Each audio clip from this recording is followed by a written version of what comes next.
Sri Lanka has allocated a sum of 450 billion rupees to recapitalize its state banks in order to secure stability and provide security, as the government is in the process of restructuring the local debt accumulated by the state-owned enterprises.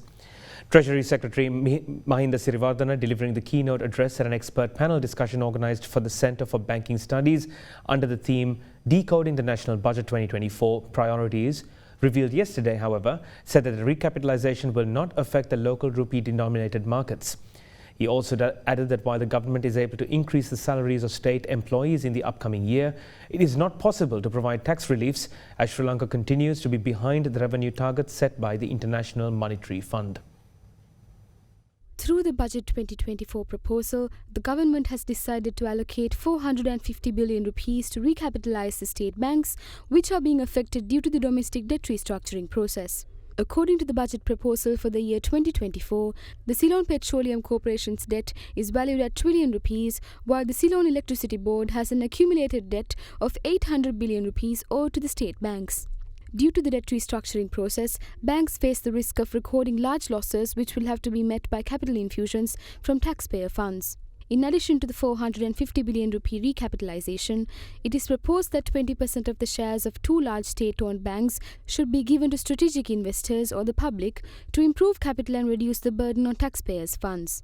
Talking about financial sector stability, a crucial pillar in Sri Lanka's macroeconomic reform program is ensuring the stability of the financial sector. During times of economic stress, there's typically an increase in pressure on financial sector's stability. The domestic debt optimization process has had material impact on the balance sheets of the state banks in particular. In order to ensure continued strength of the banking sector, the government has proactively allocated 450 billion rupees towards recapitalization of the relevant entities. There is also an allocation of 3,000 million, that is 3 trillion, to provide for the issue of new restructured USD bonds in exchange for existing international sovereign bonds. Both the above allocations are financed in a manner that will not disrupt the domestic rupee fixed income market.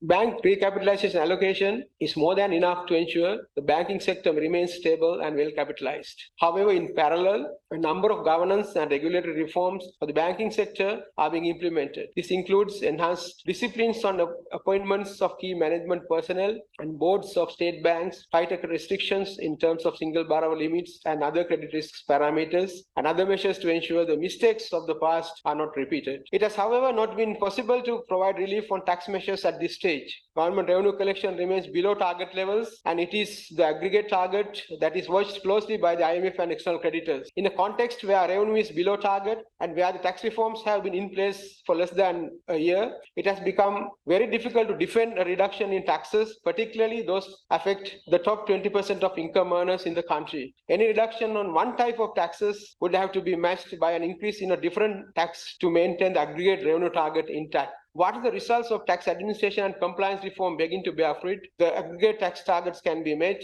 It will be possible to revisit some relief in terms of tax liability.